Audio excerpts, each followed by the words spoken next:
I haven't gone back and restarted the relationship, but I certainly have gone back and slept again with that former lover.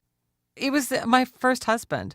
We had separated and we spent about a year trying to figure out whether we were going to get back together or get divorced. And it became clear after a few months that we were getting divorced. But a few times over the course of that year, including a couple of months before we actually filed the papers for divorce, we ended up spending a night together. Right. And it was so hard. The sex was incredibly passionate and tender and beautiful and hot and painful. I mean, I think I actually remember crying during sex because it was just so much, because he was somebody I loved. Right. It wasn't, okay, should we try again? It was that we had a bond and we were acting on it even as it was coming apart. Right. What about you? Well, yeah, I nothing as dramatic as that, but I think it's sort of it's a human impulse to go back to a source of comfort, of intimacy, somebody who's known to you. Much of my courtship with Erin resided in sort of being unable to stay away from one another, even though we'd broken up. And there was this impulse to get together in a physical way, but underneath that was this question: should we be together? Did we not give this enough of a try? Are all the good things that we're finding here worth slogging through some more tough things?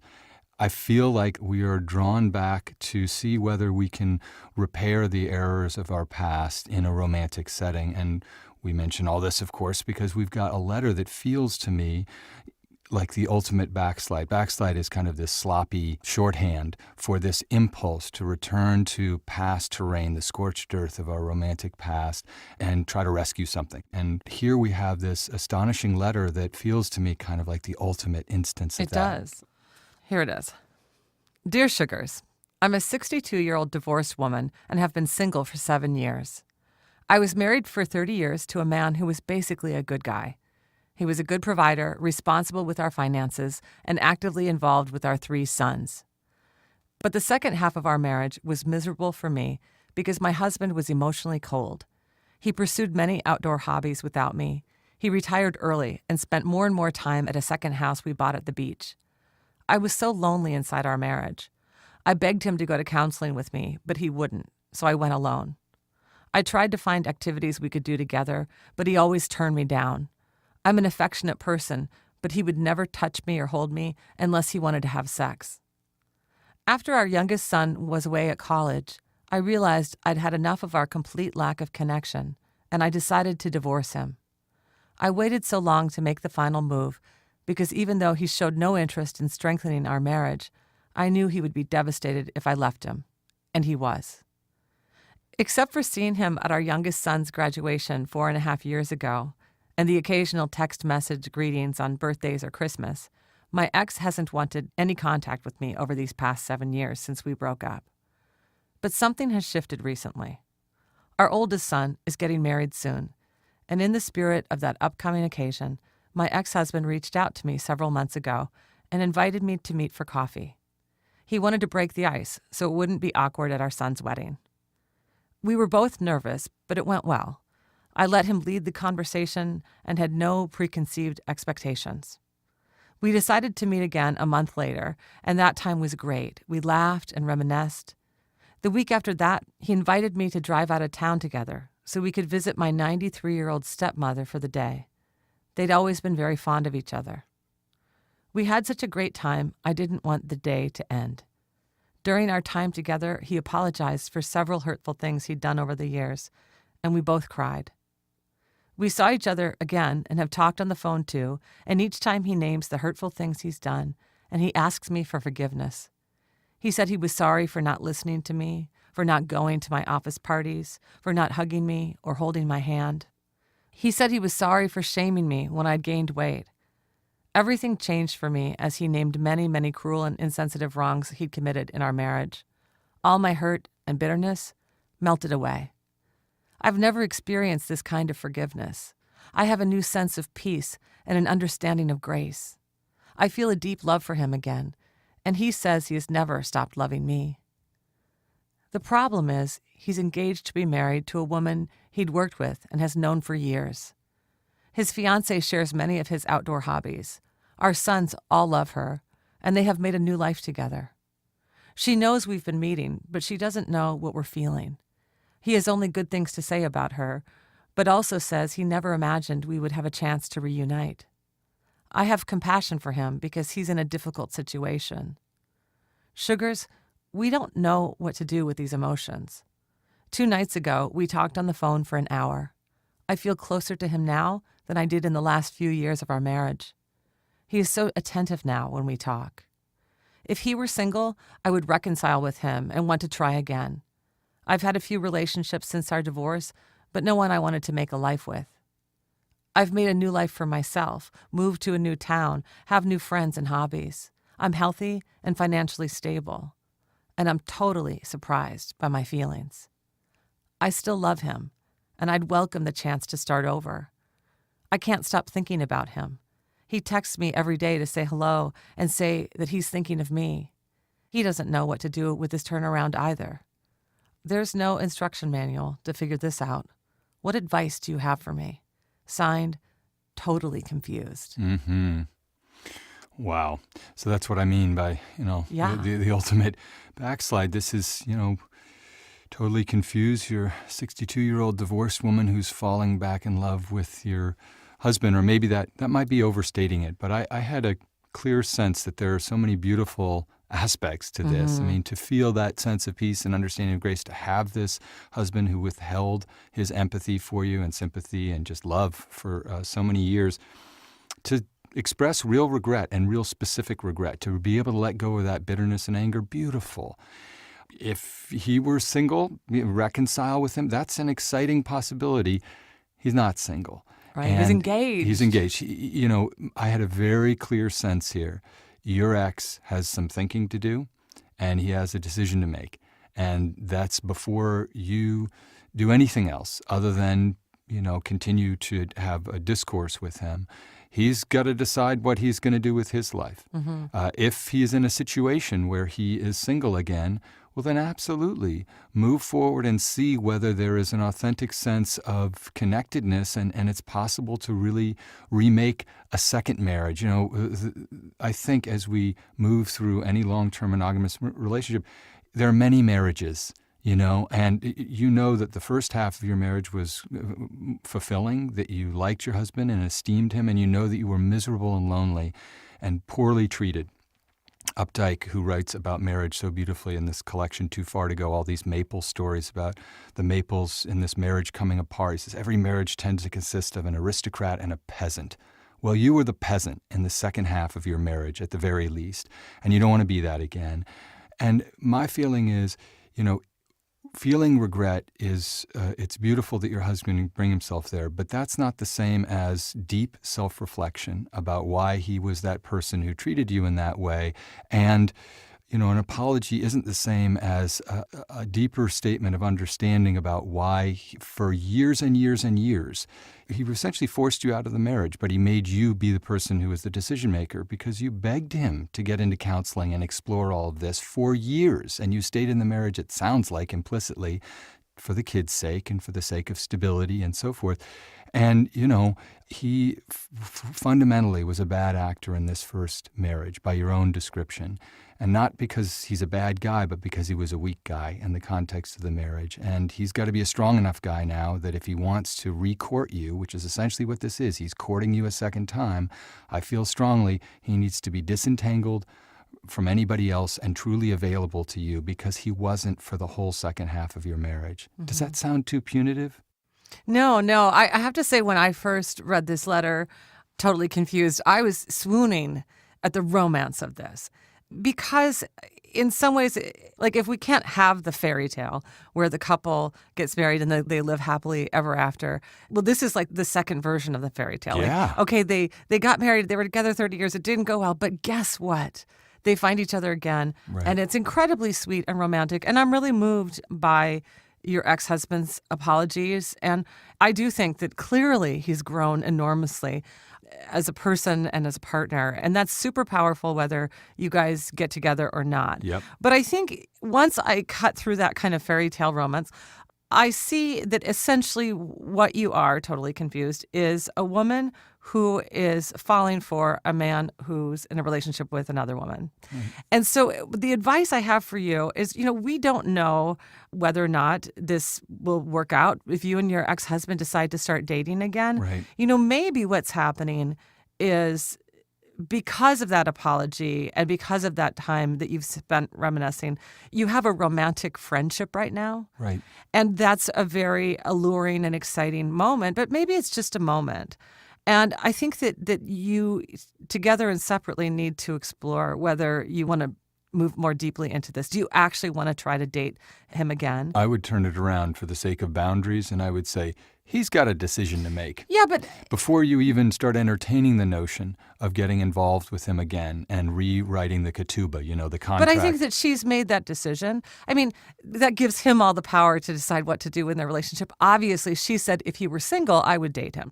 But she Right, needs but to he's gotta decide. I will only date him if he is free to date, Right. And I think that's But I think really- it's dangerous for her to even allow Yeah. her thinking and her selfhood, frankly, because she's rebuilt her life. New town, new hobby. She's not just withering on the vine. She's done a lot of Yeah. difficult work to kind of reconstruct her independence and her selfhood. Even if she hasn't found a romantic partner, she's happy with where she's at.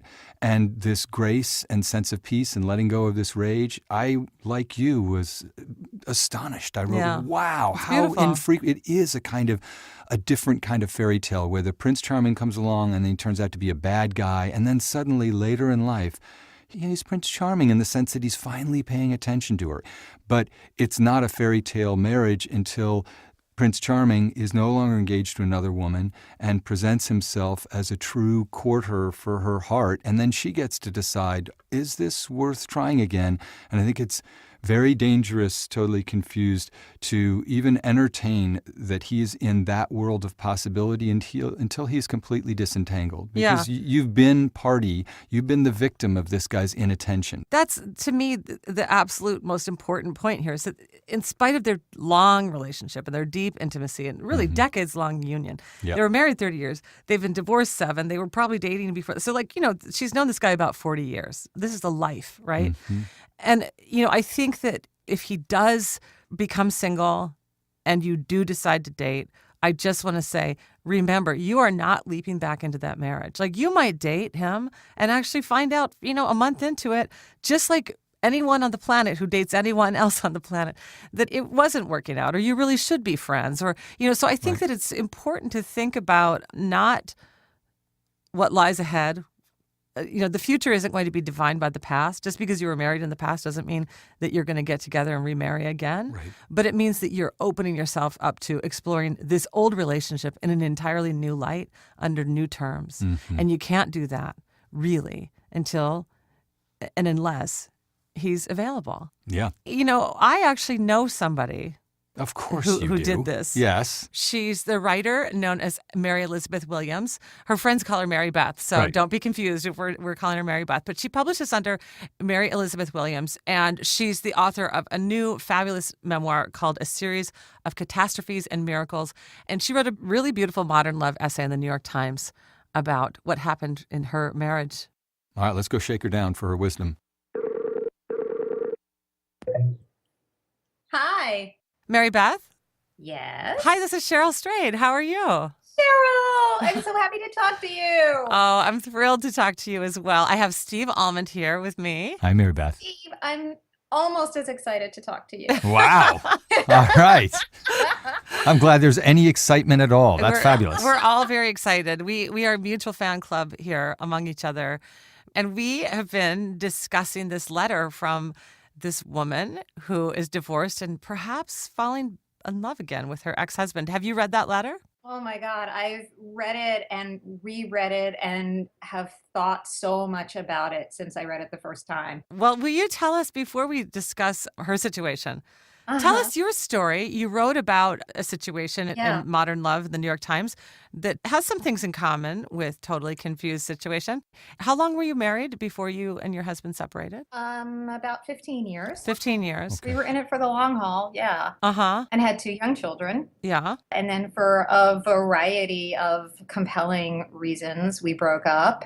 But because we had young children, we really had to be very intimately involved in each other's lives. And we were really very much on the same page about the fact that that was our top priority. And did you date other people?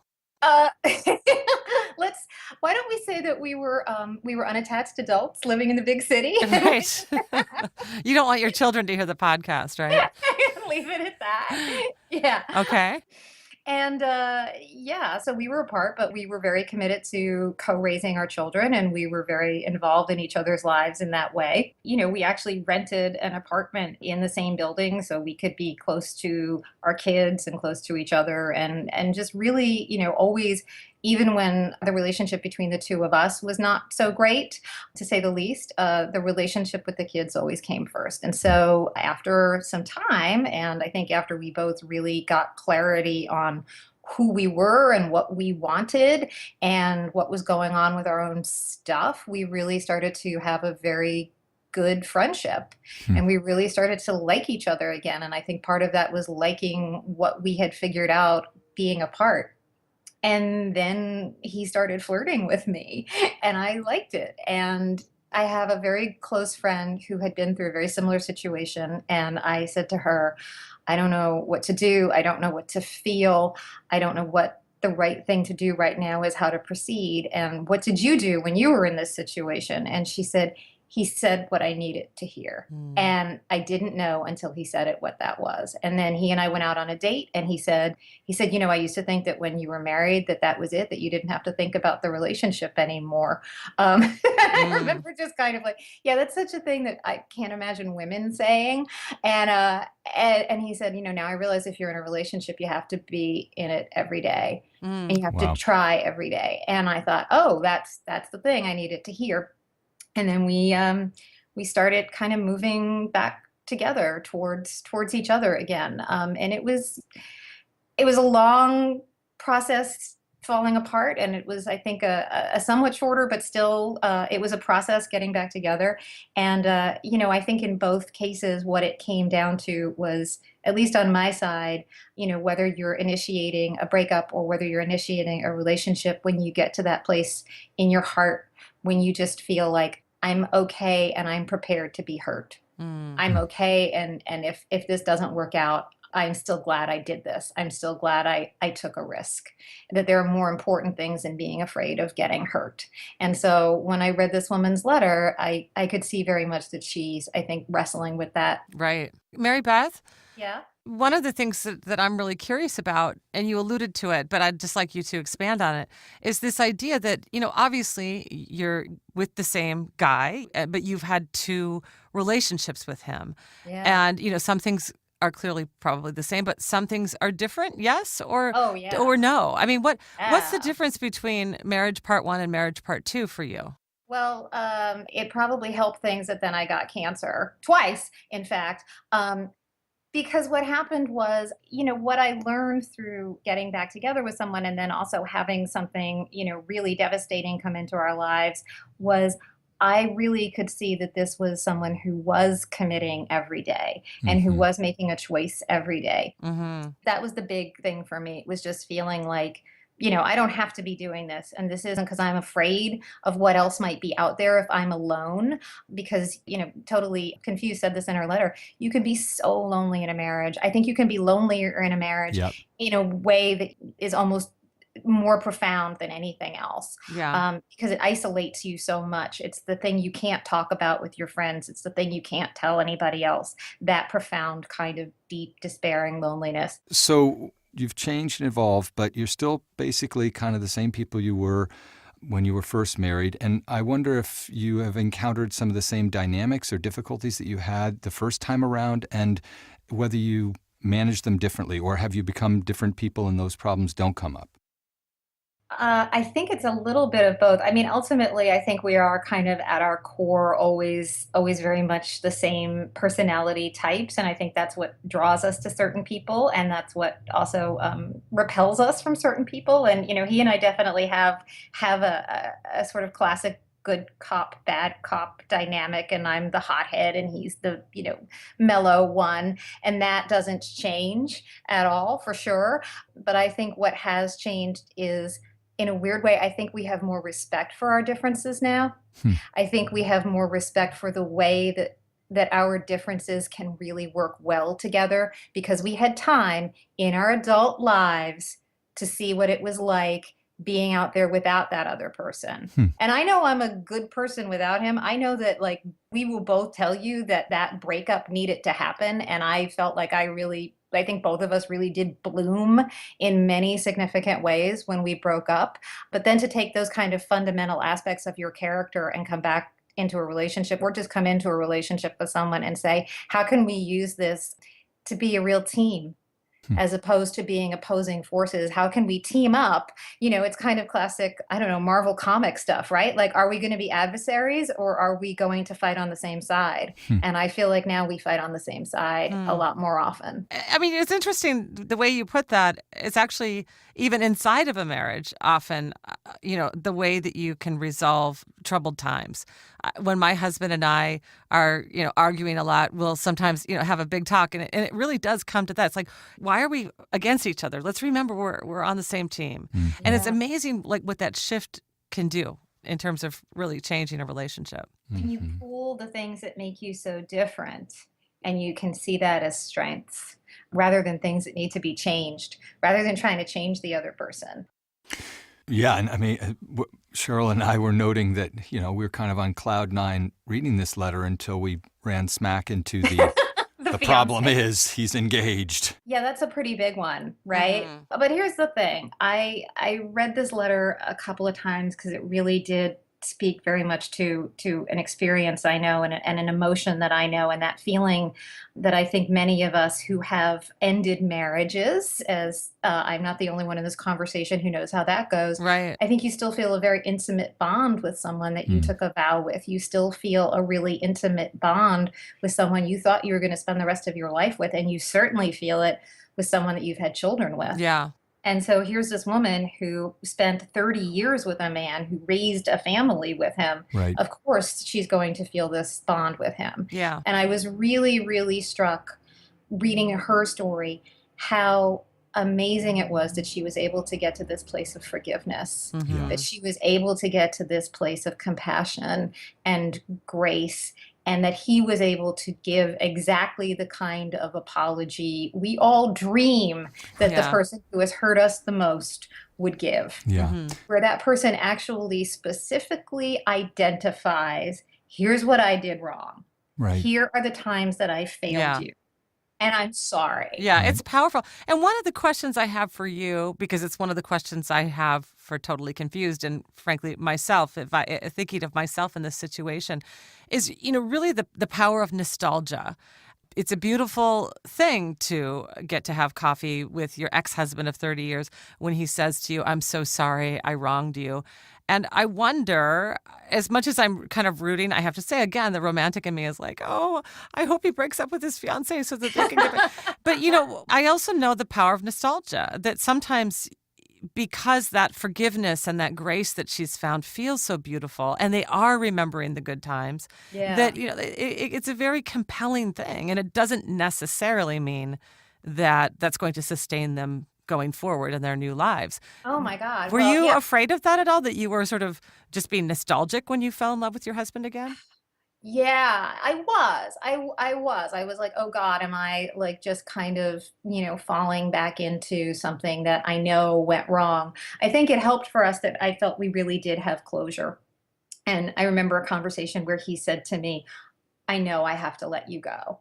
And that once we really felt like okay, that marriage is a thing of the past and that relationship is a thing of the past, that then I could understand that whatever came next would be new and would be different and it wouldn't be a retreat. And, when people say, oh, you're back together, I kind of like, it would bristle me a little because I would think I'm not back. Like I'm trying to be moving forward in my life. It just happens It's that interesting. I'm moving forward with this person. But, when I read Totally Confused's letter, whenever I read the letters that people send to Dear Sugar, I listen to the podcast, I always think so often it seems like the person is really, Yeah. they're laying it all out. Yeah. And then they're just kind of going, be real for me. Read it back to me. Yeah. Right. And so when I read it back to this woman, here's what I would say.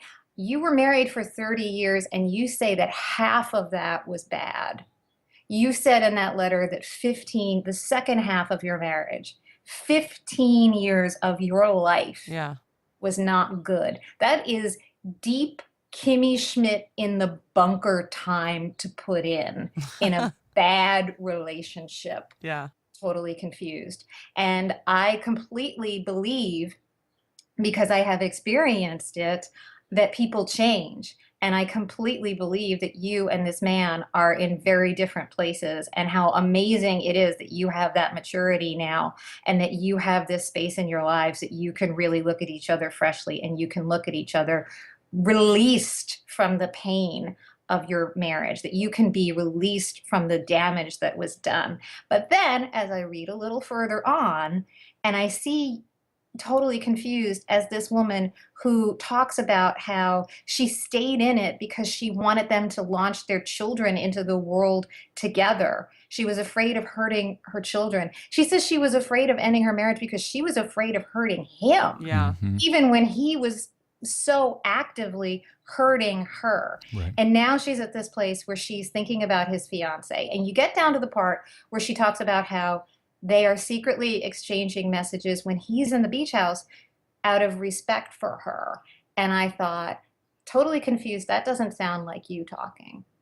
I Yeah. don't believe that this woman who has been through so much and knows what it's like intimately to be hurt in love and to be hurt specifically by this man believes that what they are doing and what he is doing is being respectful to the woman that he has said he's going to marry. Correct. Yeah. I think that, reading this letter, I just thought, oh my God, this woman, she deserves what we all deserve. And what, by the way, her ex-husband's fiance deserves. Yeah. Thank you. Which is somebody who is all in. Right. And this guy has not made his choice. Yeah. And to say, like, I've never stopped loving you while you're engaged to somebody else. I mean, I got to say, if my fiance said that to another woman, I would not be his fiance for much longer. Right. No, I really so appreciate how you're kind of, smearing the Vaseline of nostalgia off the lens here. No, in a very particular way, because Totally Confused, I hope you've been listening to what Mary Beth has been saying. Among the things that really differentiate your two stories, the first thing is that your ex, when you guys were breaking up, acknowledged what was happening and why it was happening, at least to the extent that he could. He said, I need to let you go. I need to let this go. That is not how your marriage ended, Totally Confused. It ended with him being hurt, retreating into silence for a large number of years, and then suddenly coming back into your life. And as much as we can agree that it's beautiful that he apologized in a specific way and expressed that regret, that is separate and apart from what Mary Beth has said, which is she needed to hear something, not about the past and the regrets of the past and apologies, but something about how the future was going to go, the contract that was going to be redrawn. And then, assuming that your husband disentangles himself from his fiancée, which means hurting another woman, you're not going to then suddenly leap into a marriage. You should do, I think, what Mary Beth did with her ex, now current husband, which is develop a friendship and see if you guys can consciously choose one another. The thing that I also get from her that I really have hope for and that I identify with is when you get to that point of release, when you get to that point of forgiveness, when you get to that point of letting go, sometimes the last thing left are these embers of this love, of this old love that you used to have. And I think maybe what's happened for her now is the smoke has cleared around all of these other really sad, difficult, traumatic things. And now she can see again that love that they used to have. But I Mhm. don't know if she's looking at a love that they could have in the future. I love that distinction you're drawing because it's really at the heart of it.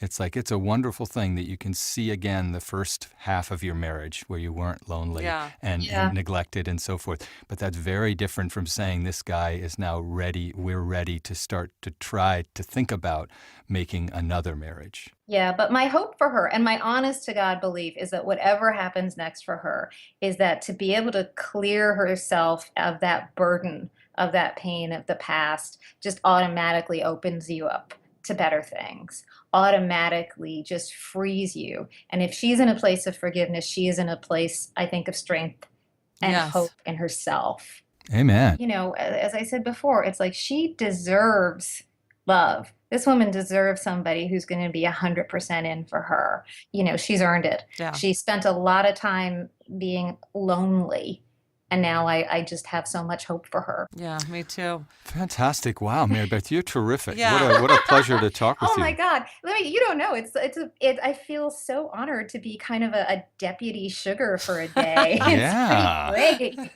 We're gonna send you a little badge that is a little pin that says Deputy Sugar. You get to walk around shaking people down for their crises. For their emotions. All right, Mary Beth, thank you so much. Thank you guys. Bye. Bye. Bye.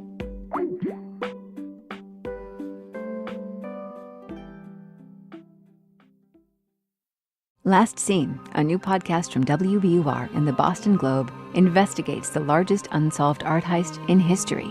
So about the time that he begins putting the duct tape on, he says, "This is a robbery." The theft of $500 million worth of art from the Isabella Stewart Gardner Museum in Boston. When the FBI says, "We solved it, we know who did it," it's like, no, you don't, because you don't have the paintings. Subscribe and listen to Last Seen now on Apple Podcasts or wherever you get your podcasts. Sponsored by Samuel Adams and ADT Smart Home. I'm Michelle Goldberg. I'm Ross Douthat. And I'm David Leonhardt. We're the hosts of The Argument, a new podcast from the New York Times opinion section. These days, it's more important than ever to listen to people who disagree with you.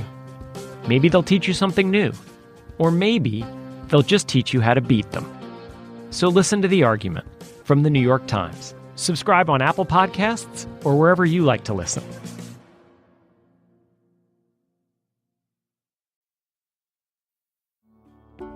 It's always powerful. One of my favorite things about asking the various guests onto the show is so often they can tell stories that really speak directly to the experiences of the letter writers. And so, totally confused. I hope that was enlightening to you. The other thing I want to say is please write to us and tell us what happened Oh my God, next. you have to do that. This is like a cliffhanger of a letter. It's a fairy tale and a cliffhanger and a romance and a thriller. I really want to know what you do, what happens next in this relationship. Please write to us. And the rest of you can also write to us. Send us your letters to dearsugarradio@gmail.com. Dear Sugar Radio is produced by WBUR in Boston.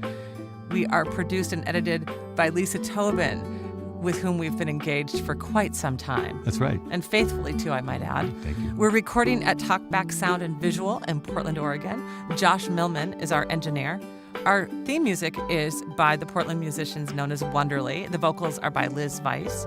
Please listen and subscribe on iTunes. We love you. We are true to you. We will always go back to you. Yeah, that's right. We Again might and divorce again. you for 6 days, but on the 7th day, we get back together with you.